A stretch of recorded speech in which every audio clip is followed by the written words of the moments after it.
Thank you for joining us today for Appointments Project Columbia. So really excited about this partnership with the city and Mayor Buffalo. Thank you very much. Also, special thanks to Veterans United Foundation for financially supporting the Appointments Project and for our community partners as well, Veterans United and the Women's Network with the Columbia Chamber of Commerce. I'm Beth Felsky and I'm the Appointments Project Director at United We. And as we start, I'd like to turn it over to Ray Cooper with Veterans United. Ray? Thank you, Beth. Hello and welcome. Like Beth said, my name is Ray Cooper and I'm the Social Impact Manager at Veterans United. I also serve on the Human Services Commission for the City of Columbia, the HSC. And the HSC as a group, we get to really dig into the weeds of the local landscape of human services and how those are funded.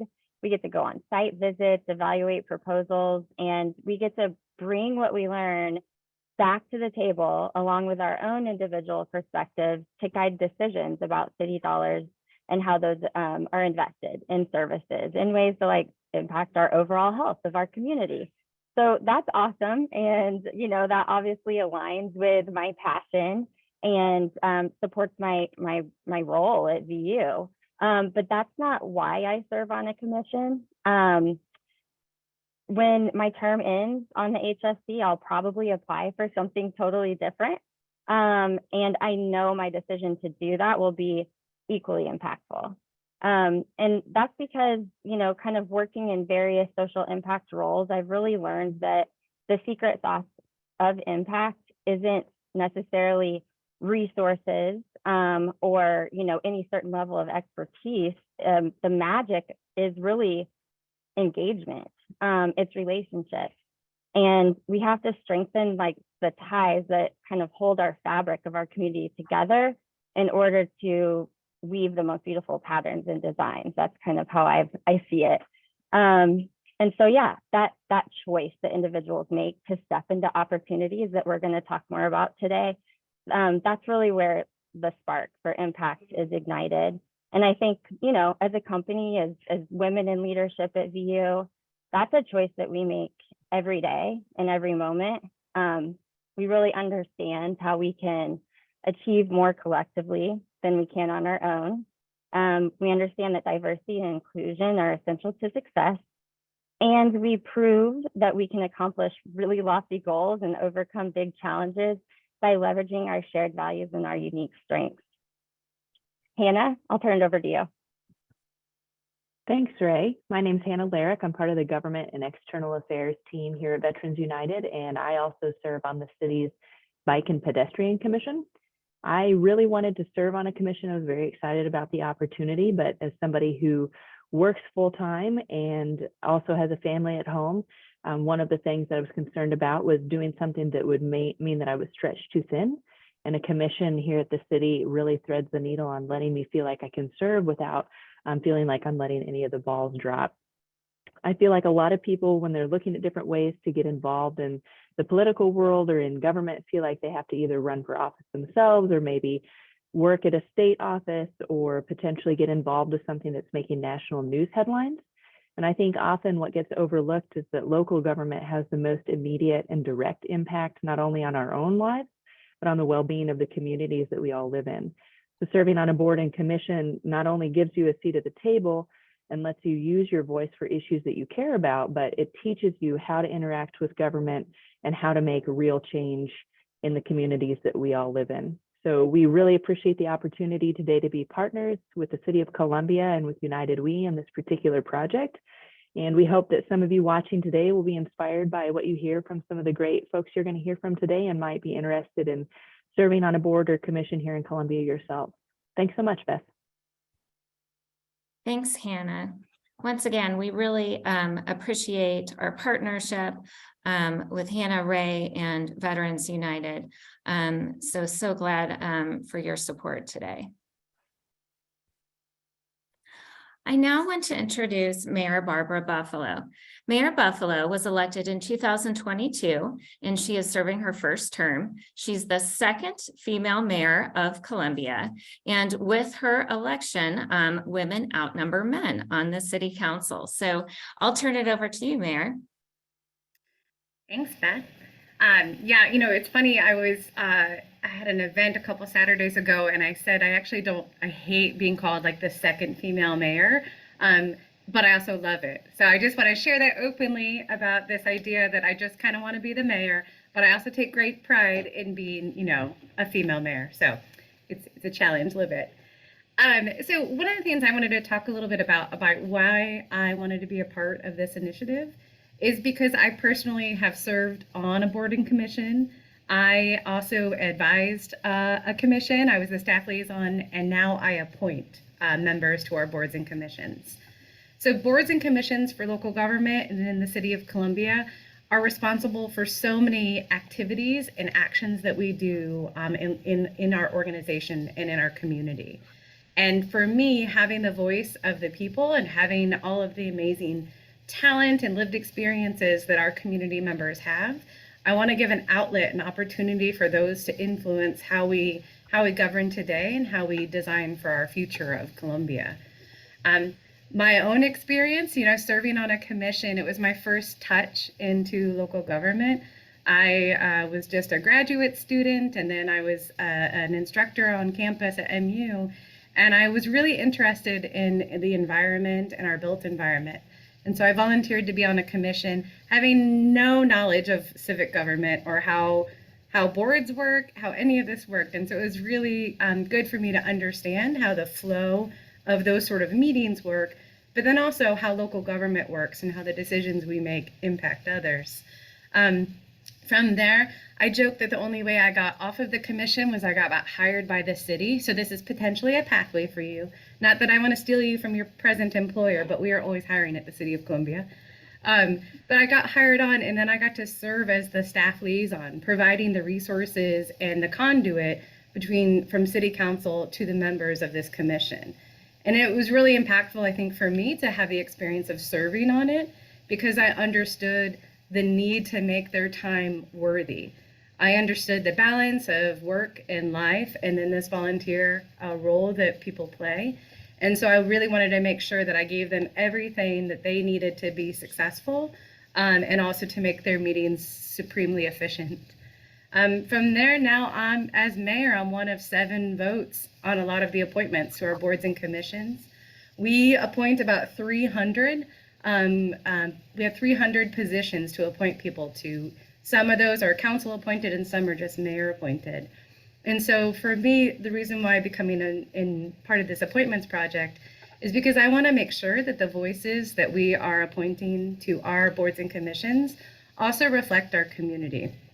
So we'll get into more detail later on some of our demographics, but just a quick snapshot is the fact that I noticed that in Columbia, where our population is around 52% identify as female, in our boards and commissions, we're closer to 42% representation for those identifying as female. And so for me, that's a big gap for voices not being heard. We also get into race and veteran status and others, which I know we'll get into a little bit later. So I just want to share one other thing is that I think it was kind of covered, Ray and Hannah talked about this, because not just being community partners, but also serving on boards and commissions. The item about what happens to that information. So Ray mentioned that the suggestions that come out of the Human Services Commission help us know where to give funding for social service agencies. So board and commission members, sometimes they're telling us where to give grants, whether or not it's for sports organizations or arts activities. They're also thinking about where it is that we need to think about our investments from our finance and audit committee, to everything from development, our planning and zoning committee, thinking about how the community grows, what it looks like, how we approve things, and move forward with our built environment. So sometimes it's a lot of work, and sometimes it's an easier lift, depending on which commission you're most interested in. But just know that every commission comes to us with recommendations that council then make decisions on for the future. So I just want to say thanks for those who serve, and then also hoping that some of you who maybe haven't signed up think about it. So Beth, I'll push it back to you. Thanks, Mayor Buffalo, and thank you for your support of Appointments Project and your work in Columbia. As we get started today, I want to tell you just a little bit about United We and our Appointments Project and how we came to be. So United We works to advance women's economic and civic leadership. We are research-based, we're nonpartisan, and we're nonprofit. So what does that exactly mean, economic and civic leadership? Just a quick snapshot of what we focus on: women's economic development. You can see our research, also working in education, advocacy, and system levels change. And here you can see some of the policy work that we are really focusing on. And then the civic leadership piece, which is the Appointments Project. So really working to increase gender parity in civic leadership to be so that boards and commissions are representative of their communities.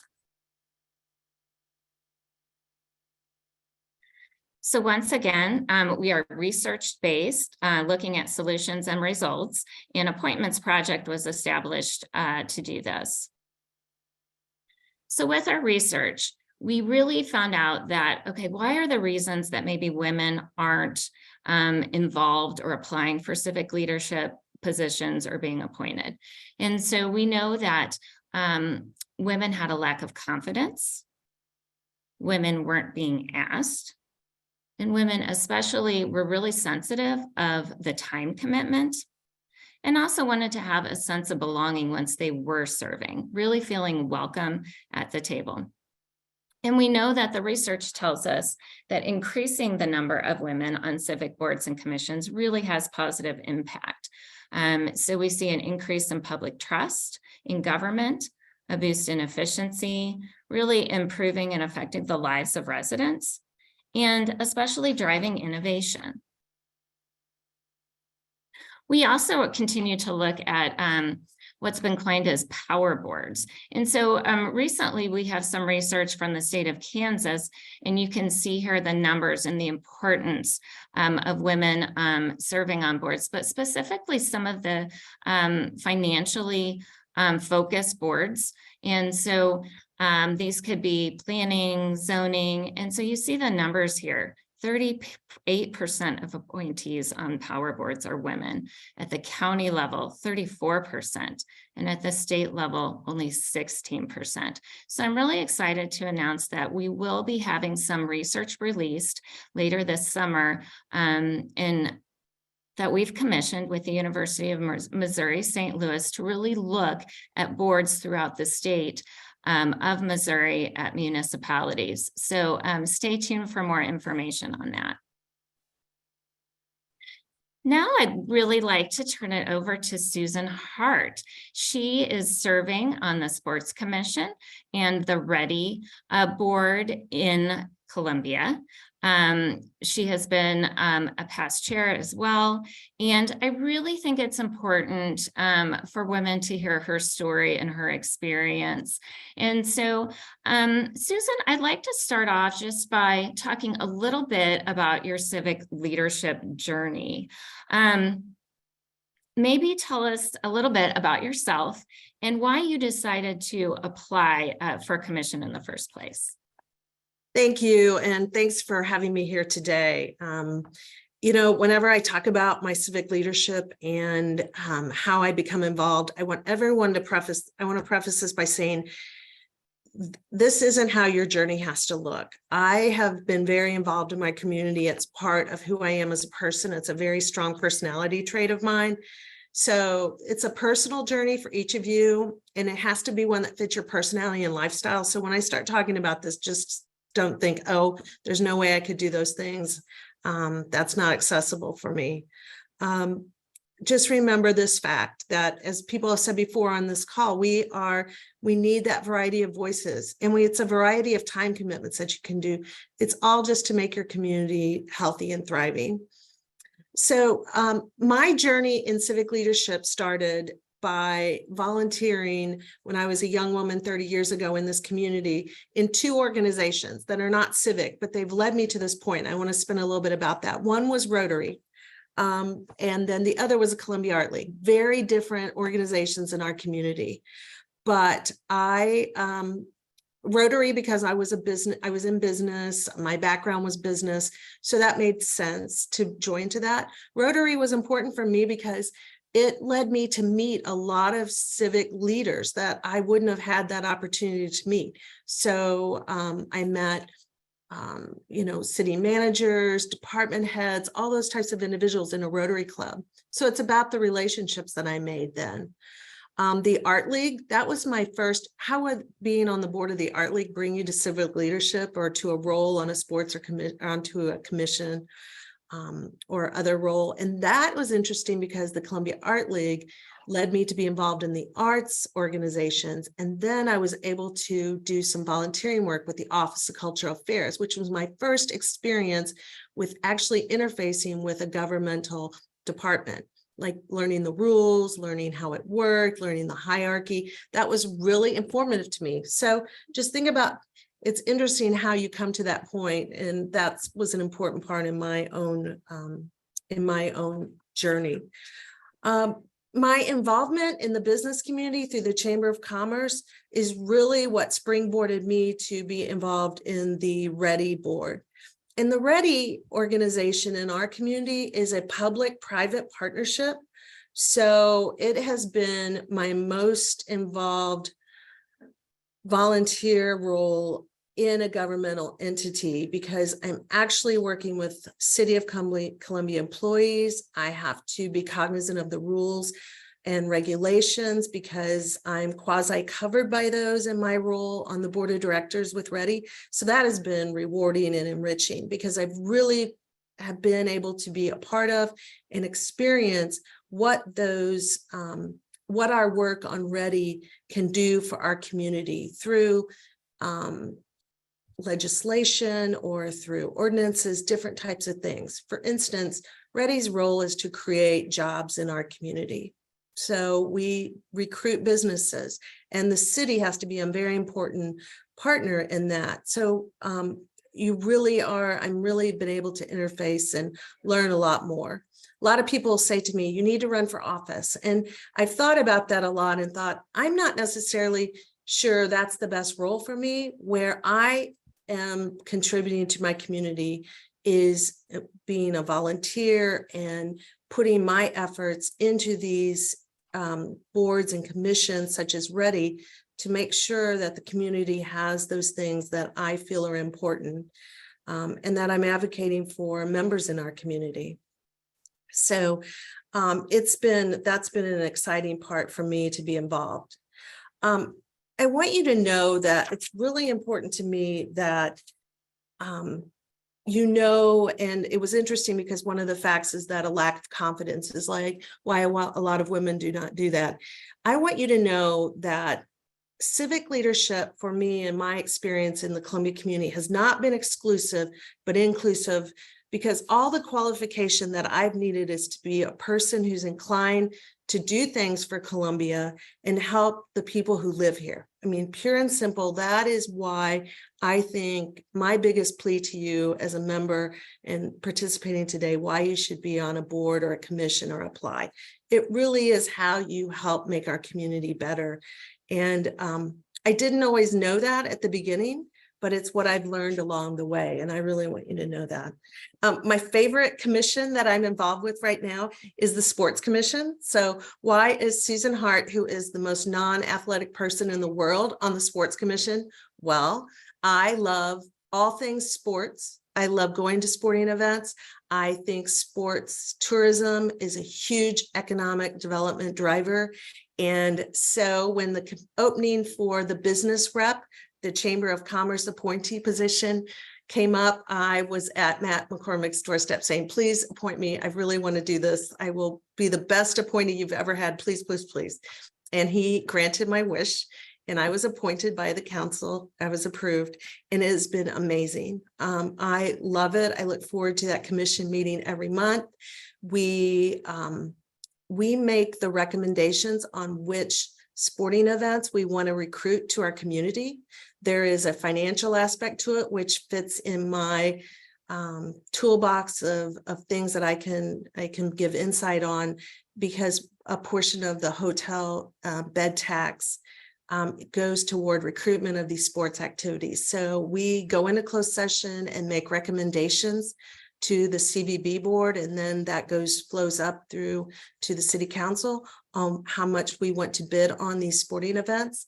And it's just been amazing. And then I end up volunteering whenever we do bring in, for instance, like the NCAA cross-country regional championships. I'm out there volunteering and meeting people that are coming to our community and advocating for it. So it's really been a rewarding role and in working in these sports and commissions, and one that when Mayor asked me to talk to you today, I said, of course I will, because I really want other women in the community to know, to be involved, and to do that with that.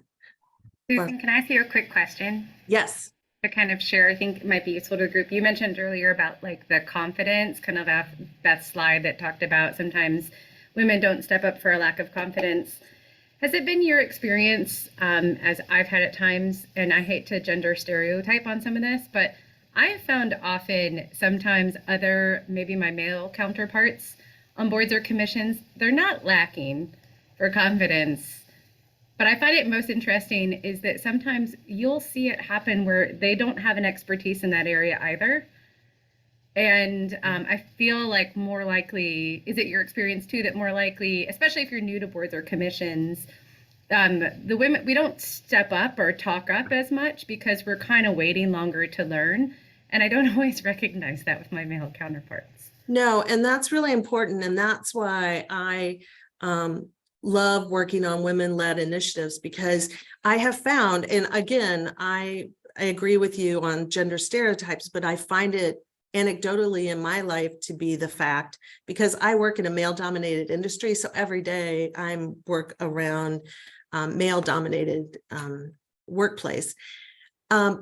Women tend to be more research oriented. Like they want to know, like if they're going to be on a board and commission, I have found typically they will research the data, they'll look at the reports, they'll come to the board meeting prepared. There's sometimes not. And I've also been on those meetings when if a woman is not prepared, she'll say, I actually did not get to look that over. And I don't know if I've ever been in a meeting with one of my male counterparts have said that.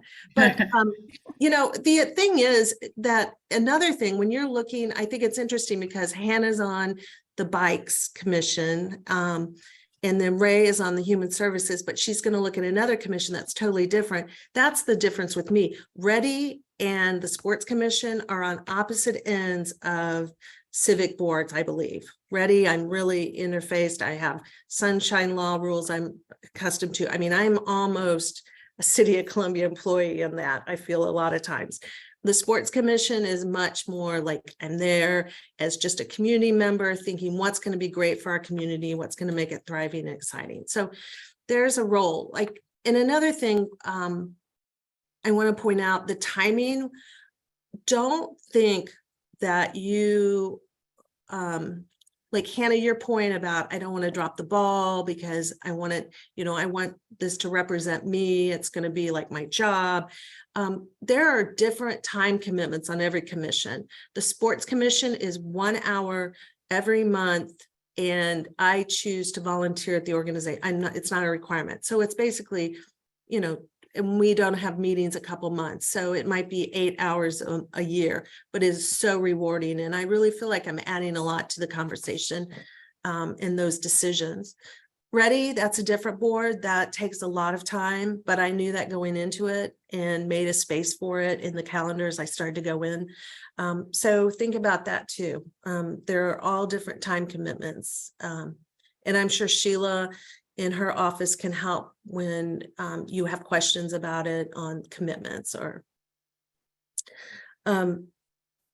So I just think if you really care about Columbia and you have a little bit of time or a lot of time, depending on which commission you want to apply for, it really, really is going to be a great experience for you and so needed, because a lot of times there are a lot of different voices in Columbia. We are a diverse community. We just really made to make sure that mayor and the individuals sitting on the dais have heard all of those different voices. And that's how you can do it with these commissions and boards. Thanks, Susan. Really appreciate you sharing your civic leadership story. And I hope everyone, be thinking about what additional questions you might have for Susan or the mayor, as we keep moving through today's program. But there will definitely be an opportunity to hear more from Susan. We're going to dive a little bit into the data, and kudos to the City of Columbia and the mayor's efforts and transparency. And I'm actually going to turn it over to the mayor and to Sheila to talk a little bit about the current status of boards and commissions in Columbia. Yeah, thanks, Beth. I should say, and so our city clerk, Columbia City Clerk Sheila Main, is on here, and Sheila can get into also the process and a little bit about how we do appointments, how the applicants come in. But it is the city clerk's office that collects this data. And I'm trying to remember, Sheila, when did the city has not always collected all of this data as far as gender and race and sexual orientation? How long have we been doing? I feel like we're at about the 2-year mark now. Right. So this is something that I often talk about, how councils are making decisions for future councils and for future community members. So I want to give kudos to a previous council who was like, we want to make sure that we are showing representation of our community. So starting to track this data. I also say that comment because often councils inherit previous council's appointees. And so, thinking to that future and having that broad representation on our boards and commissions is also helpful. So it's not just like I inherited a commission that was like the previous so-and-so's friends, like only that, right? So like I have to think about different types of voices on our boards and commissions. So we have a few statistics for y'all. So when they started collecting the data, we obviously have, I think I mentioned earlier, 300 applications or positions that we can appoint. That is either mayor or mayor and council. We have, as you see here, data for 217. There's always the option if people do not want to disclose or they don't check the box that we don't have that data. So on this slide, you can kind of see it with those included, as well as the total of 201 that did provide all the demographic data. So as I mentioned earlier, the City of Columbia is 52% female, identify as female. And this is what I'm talking about, where you can see that 42 to 46% of our applicants identify as female. And so for me, I want to see the representation of kind of our demographics of Columbia represented in our numbers. Can we advance? All right. We also obviously collect our race data as well. So when we're looking at those 300 positions that we have, or the 217 or 201 that we've tracked, you'll see that we have a very high representation of those who are white in Columbia. Our demographics, I think if I looked at the last census data, I think we're around 75% that is white. It is harder when we look at some of the data below to know who maybe didn't identify or how we track it. I think we're also learning more and more, trying to stay consistent with how we track this data or how others track this data too. So we're asking the same questions and giving the same areas to represent. I was trying to remember, yeah, so 75% was for the city. Can we advance going? Sexual orientation, not one of the ones that the census tracks, so it's hard for me to know what my population representation is. For some of these, one of the areas that our current council especially wants to do is when we're thinking about some of the ones where we're talking about how we're treating one another, our Human Rights Commission, are trying to also make sure that for the groups that are having representation and also maybe advising us on policy or procedures related to human rights, that we also have voices on there that represent our different community members. So currently, as you can see, around 73%, 86 if we count those who gave the data, that identify as straight. This is one of the ones where like it's also hard for us to know. We take whatever data it is that's given to us. And then going forward, Beth, I think do we have two more on the data ones? I can't remember. Yes, age and veteran. Okay, yeah. So for age, I'll say, and I think I see one of the names on the applicants on here. So age, one of the ones that I'm super impressed with was that a few years ago, we created the Youth Advisory Council, which really brought our numbers down for representation in the under 25.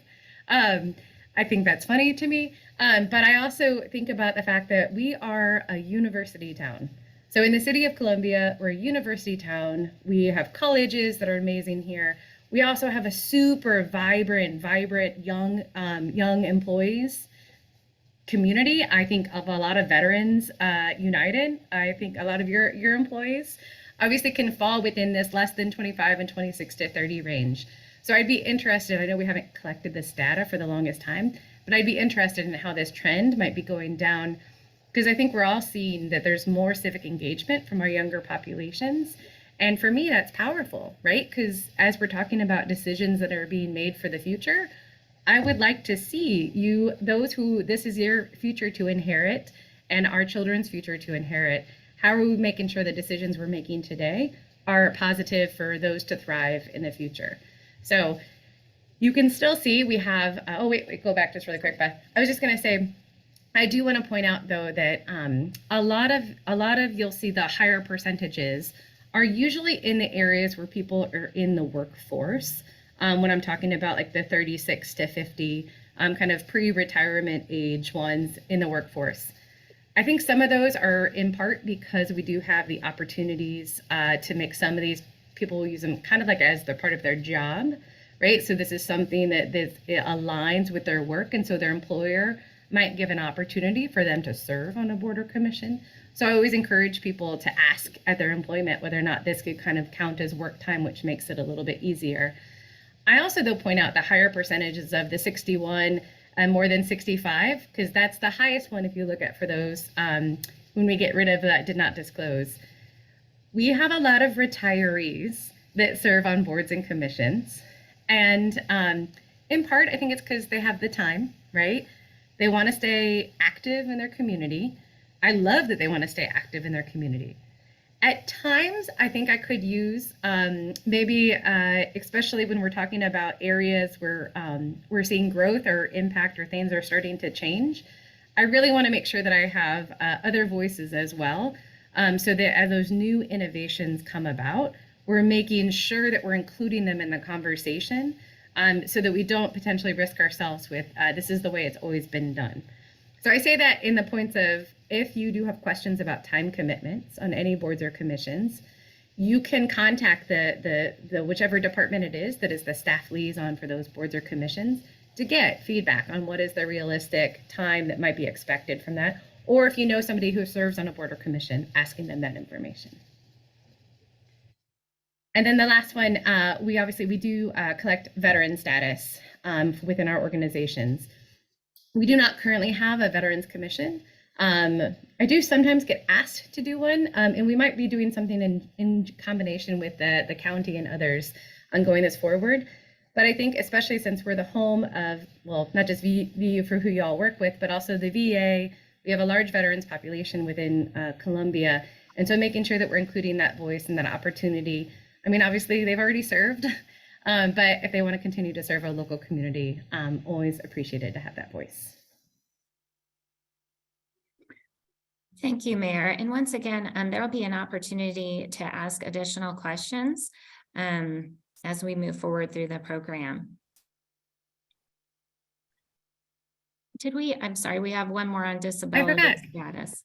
Yes, so this one I would like to point out too. So we not only have a disabilities commission, but so many of the decisions that are made at the city organization have an impact or need an influence from those with disabilities.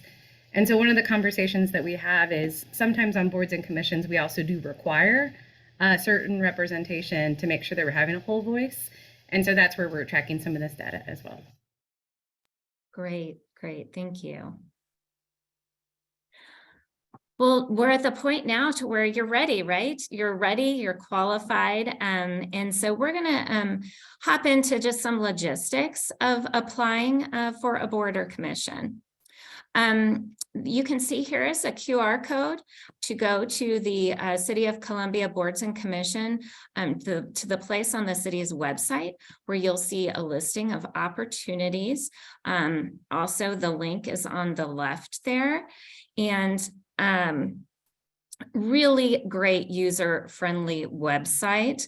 You should be seeing something on your screen that looks like this once you hop into the website. And I know Sheila and the mayor can also answer some additional questions here as well. And I might pause just to make sure everyone's had a chance to kind of dive in there and look.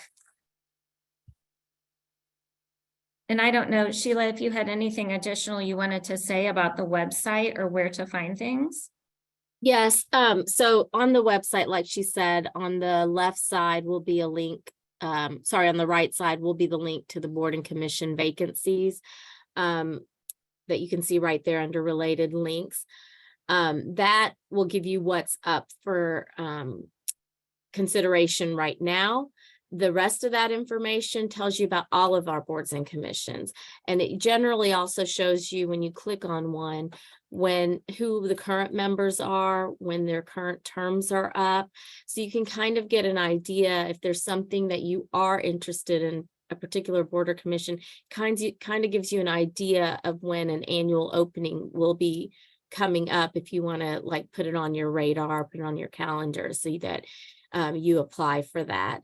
If you want to look at a greater variety of boards and commissions, but we do list on a monthly basis the current vacancies, and they are due to either annual appointments or because of a resignation of for some reason, maybe somebody moved or somebody's got a different job and doesn't have the time commitment left. Applying is fairly easy. Once you click on that board and commission vacancy link at the very top, in the top paragraph is an actual online application you can click, and you can sit at your computer and actually apply and submit your application online. If you prefer paper, there's a PDF version you can print out, fill out in paper, and either drop off at our office or mail it in. Our deadlines are usually 5 o'clock on the first Fridays of the month. There are a couple times it's the second Friday, but that's rare. So count on the first Friday. The applications have to be received by then. And for those that are also curious, we do put a notice in the newspaper, in City Source, and we do a press release as well. Currently, we have about 8 boards and commissions that are up for consideration if you want to apply, and the deadline is this Friday at 5 p.m. So for those of you that are excited to move forward, you can take a look at those and see what the requirements are for those certain boards or commissions to see if there's anything that you might be interested in. I know some of the questions are like, do you have to live in the city limits? Do you have to be a registered voter? And that really varies by board or commission. It just depends on which board or commission you're considering, or which vacancies are up. So like there are some boards and commissions that have, like historic preservation has a requirement for an investor or an expert in historic preservation, but then they also have various other vacancies that do not have any sort of requirement, but the current one is for an investor. So it's just because there's a specific requirement this time does not mean there will be a specific requirement next time. So please just don't assume that you're never going to get on the Historic Preservation Commission if you're not an investor of historic homes or something. As has mentioned before, the time commitment varies for the boards and commissions. Like planning and zoning probably has a heavier lift than the Parks and Recreation Commission. So it really does vary on the board or commission. And their meeting times also vary. Like as Susan mentioned, the Sports Commission, if I recall correctly, they meet during the day. I think over lunch, whereas Planning and Zoning and Parks and Recreation meet in the evening. So that's something else you can keep in mind. And our vacancy notice does kind of give a general idea of what day of the week they meet, and what time they meet. The council makes appointments generally at their second meetings of the month. So they meet the first and third Mondays of the month, and they usually make appointments their second meetings of the month. There's no requirement for you to attend the meetings. There's no requirement to do anything other than to submit your application initially. You're welcome to reach out to council and let them know you applied if you'd like to, but there's really not that requirement. You might get a council member reach out to you to learn more about you. And for a few of them, we do also do interviews. But there's just a very few that we do interviews for. The rest, council members might reach out to you individually just to get a better feel for your background if the application doesn't provide enough. Can I pop in just really quick? Oh, definitely. On that note, I will say I have seen that it is helpful to reach out to council. So we get, like Sheila mentioned, we make our appointments at the second or the third Monday of the month. Sometimes, or we often don't get the applications until like the Wednesday prior. And so depending on what else is on the agenda that we're looking at, sometimes it might be the last thing that council looks at. And so it's always useful to be like, oh yeah, I remember so-and-so emailed me. They were asking about or gave me a call just to kind of want to know more about this and what we were looking for. I'll just say that helps. It's kind of like interviewing for a job. It just helps kind of raise up your name in our minds. And the other thing is, if you don't get appointed, please don't feel discouraged. It might just be a situation where they're trying to find balance on the board or commission, and a certain person has the expertise that they're looking for this time, but next time they may not be looking for that same type of expertise, and they might be looking for what you can provide. The other thing is, if you're not appointed to the one board or commission that you're interested in that particular time, we will keep your application on file for at least 6 months. And you can just contact our office and ask us to reactivate it for another position. If you find something else is of interest, you're welcome to submit a brand new application as well, because I know sometimes, just like for applying for a job, it's sometimes nice to tailor your resume or application to a particular board or commission. But if you don't have the time to do that and just want to reactivate it, you're welcome to contact us to do that as well. And in addition, like I said before, in addition to the annual vacancies, that we do have resignations all the time. So just because Parks and Recreation is usually their annual appointments are in May, doesn't mean that May might be the only time that you can apply for Parks and Recreation if we have a resignation. And I think that was the main thing. I'm happy to answer questions. And if I think Susan wanted to say something, or the mayor might have wanted to say something. I just wanted to add, and Sheila, you touched on it. I have recommended people to apply for boards and commissions, and they didn't get appointed, and then they were embarrassed and they wouldn't do it again. So I just want to stress to everyone what Sheila said. There are other reasons, like the mayor and the council have to look at all the different things, like if there is a specific requirement or the different people that apply at that time. So please don't be discouraged, because I've seen that happen, and it's nothing personal. It's just what at that moment was needed on that commission and of all the applications that were there at that time. So. Great, thank you. This is great information. And so really appreciate this, in such a user-friendly website as well. let's, I want to, before we go to the Q&A, I'd like to just follow up with some information about United We and the Appointments Project. We encourage you to join our network. We do provide additional resources and programming. And so you can do this by going to our website or also using the QR code here as well. And we also have some additional programming coming up at United We. Here's just a quick snapshot also, which all can be found on our website, www.united-we.org. And so some really exciting things coming up this spring and summer for you to check out. So with that, I will turn it over to the Q&A. So feel free to put your questions in the chat. Obviously we've got the mayor, Sheila with the city as well, and Susan, who can answer any questions you might have about serving or the process.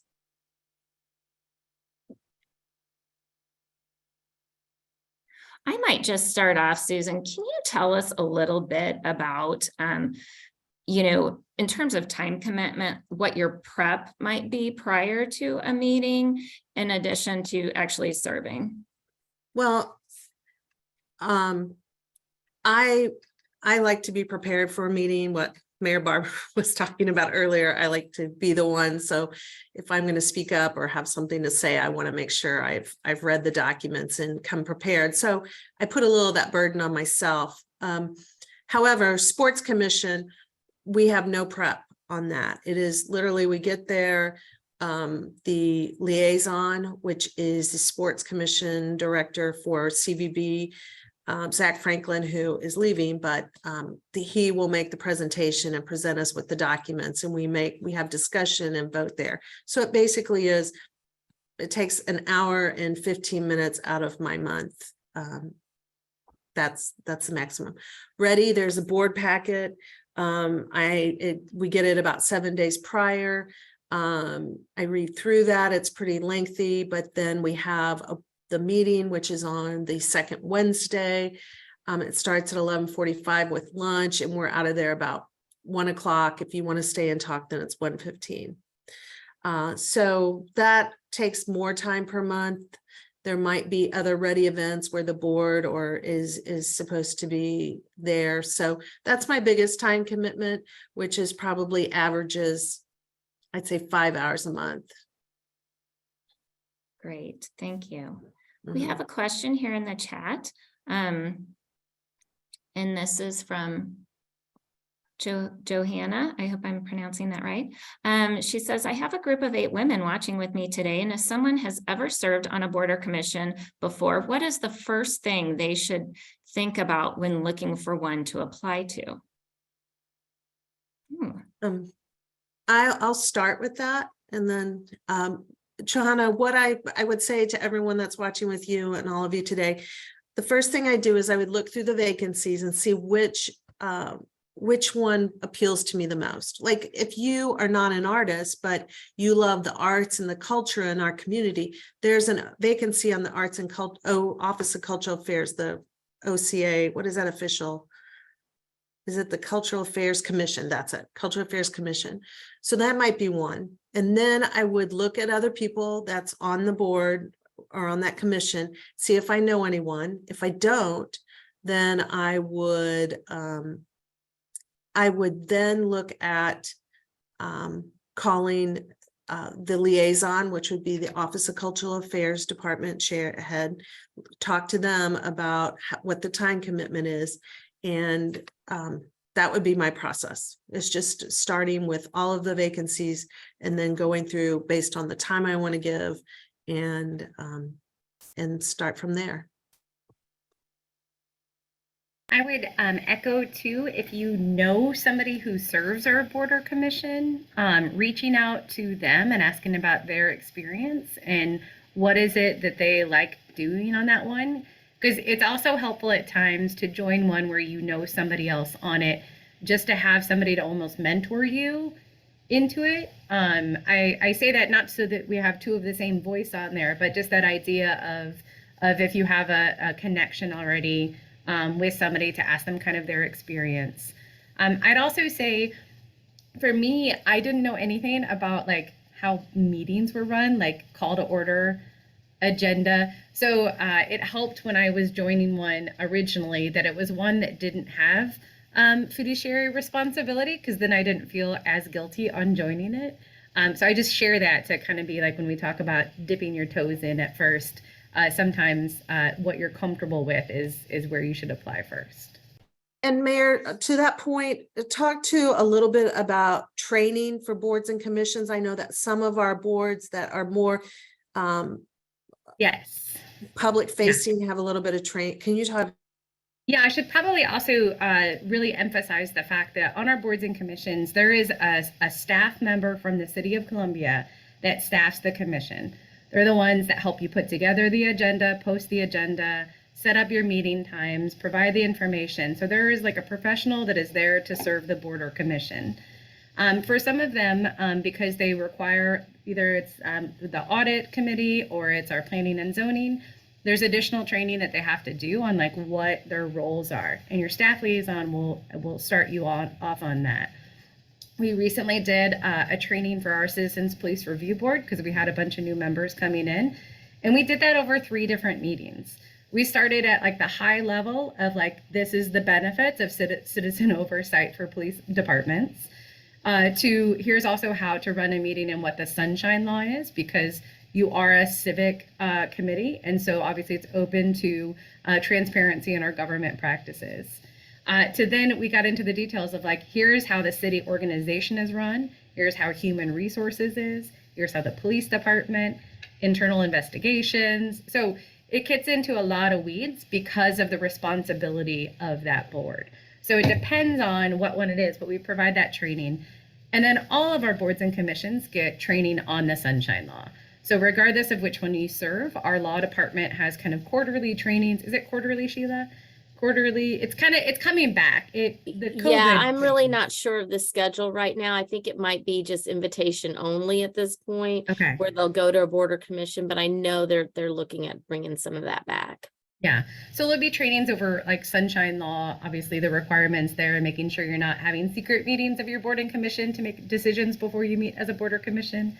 And I will say one of my passions is I've been trying to find the best person to do it, but I want to have also trainings on best practices, right? I want to make sure that our boards and commissions and all of our members feel that their time is worthy. And so making sure that we're training both our members as well as our staff liaisons on the best practices so that we can be in like basically as successful as possible.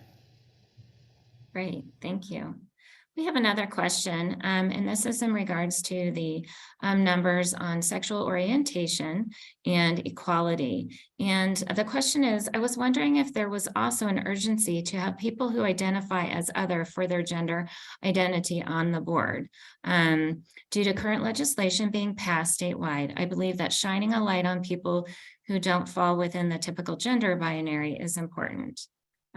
Mayor, would you like to talk about that? Yeah, and I would agree, and I will say it's my feeling that majority of council as well. I'll give you an example. When I'm reviewing applications for especially boards and commissions, depending on the board or commission, I also look for additional characteristics or representation.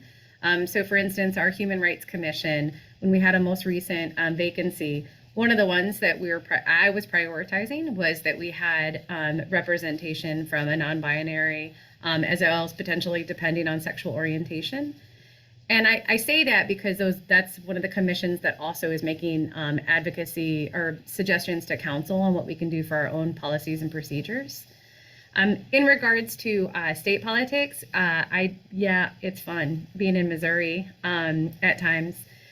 So we try to focus on our local boards and commissions. What can we do locally? What can I do to create a welcoming environment in Columbia and make sure that everybody's voice is heard and that knows their importance of being here? So, yes. Thank you.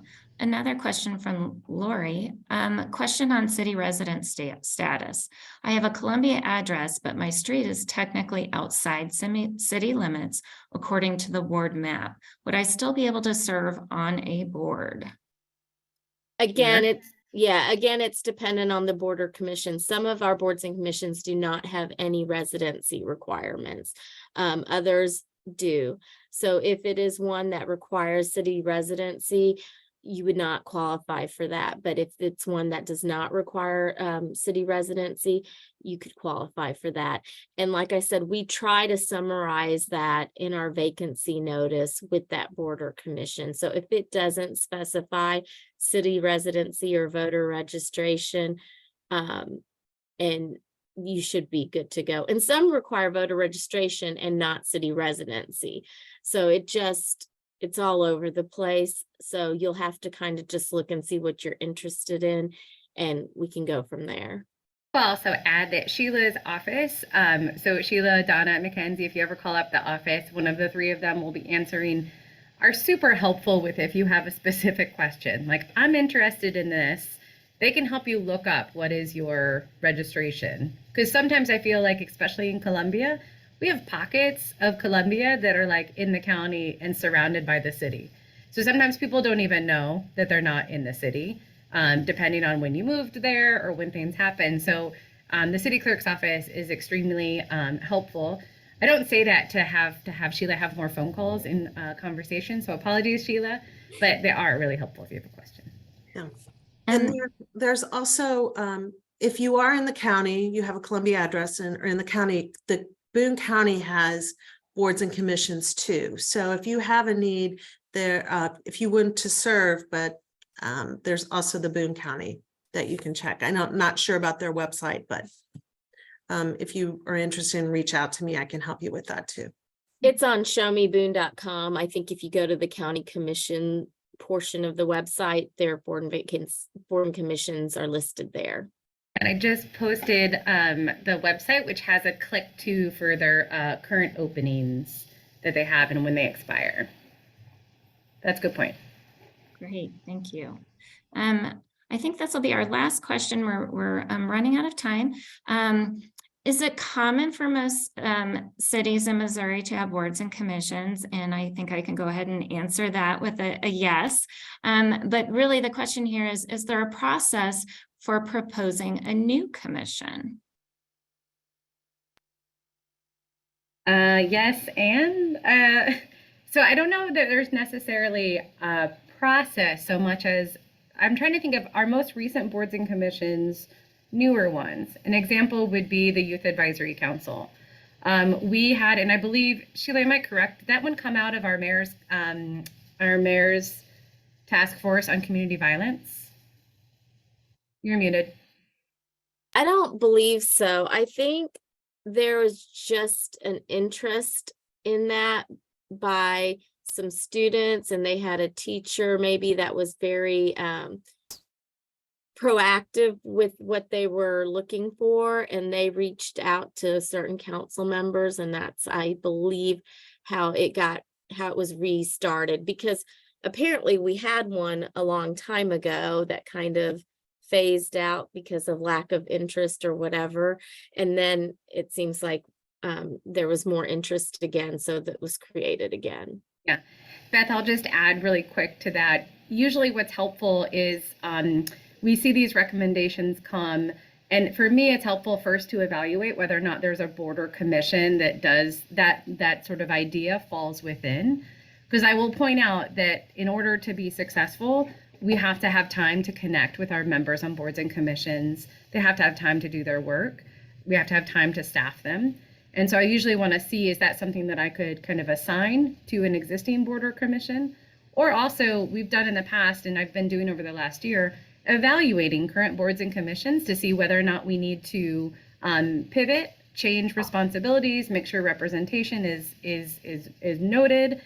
Those sort of things we obviously need to be evaluating and improving. So I'll encourage, if you see anything, like, send me a note, send me a message if you're like, I want to know what the city, if we have boards and commissions that work in this space.